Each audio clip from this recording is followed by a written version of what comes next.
çıkarmam, ilaçlarınızı görüp, sıyğa sıy, sırağa sağ. Қазақ салған егіндей аламыштау сақалым бар. Алдырмайын десем, әйелі тура тізе қылады. Жә, бар, алдырып кел. О десе, кім көргенің ергенше аузыңды ішін шұңғылып отырамысың? Деп, еріксіз айтып жіберді. Амалым жоқ. Кереңді сақал тіземді алып қоюға мастерге келді. Менің парикмахерге келген сайын ренжіп келетін 3 себебім бар. Бірінші, әркімнің менің жеке меншікті сақалы бар да, әркім өз сақалының очередте отырады. Алматыда мастер аз, үйі тар, сақал көп уақыт кетеді.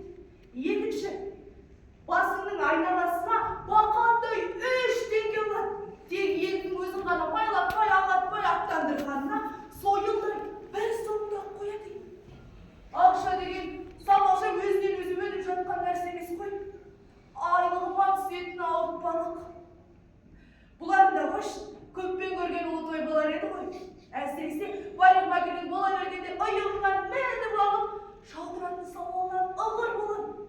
Иесі пішені шауып, кемпірдің май өкшесіндей қылуға тақалғаннан ақ, енді белгілі сұрау басталады деп қырлықтан отырамын. Бетіңізді майлайын ба? Жоқ. Бетіңізді жағалайын ба? Жоқ. Одеколонның бояулысымен бе, жоқ, жай түстісімен ақ па? Жоқ, жай сумен ақ. Не дейсіз? Жай сумен бе, жай сумен. Одеколонмен жақсы ғой, одеколон сәл емес, сәлеметтікті сақтауға жатады. Жоқ. Бетіңізді малалауға берасыз ба? Жоқ. Оның әсіресе осы сөзі менің қытығыма қатты тиді. Шамасы мынау менің бетімді соға салғандар арғызданып тұр деп ойланау деп. Айнадан бетімді армандыра қарап шолып қоям.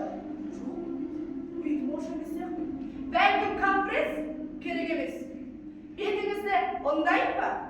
Жоқ. Шашыңызды дымдайын ба? Жоқ. Шалдырмас қасқан. Қына суымен бе? Жоқ, жай сумен. Сұрау бітез, сөйлесіліп түре келем, маған ұсынған бір сомның чегін айыпты кісідей азар алам да, үйге тұрған итке қысап тысқа шығамау. Бәрінен бұрын менің көңіліме келетіні мастер әрдайым әлгі сұраулардың астына алады да жатады. Ығыр қылады. 2 жылдан бері ол мен айналдырады, мен де болмай, білесіздер ме, ол сондай сұрауға аузы дағдыланып кеткен. Оның кәсіп болып кеткен сұрауынан құтыла алмай-ақ қойдым. Bir günde gezgende құтылдым ау.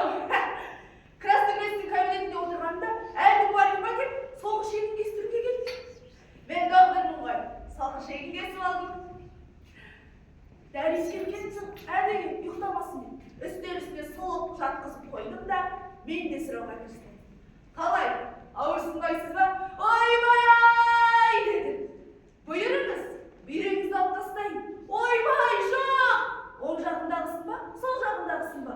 Ойбай. Бүйректің сыңары жақсы әрине. Сыңар бүйрек сәл емес, сәлеметтікке жатар.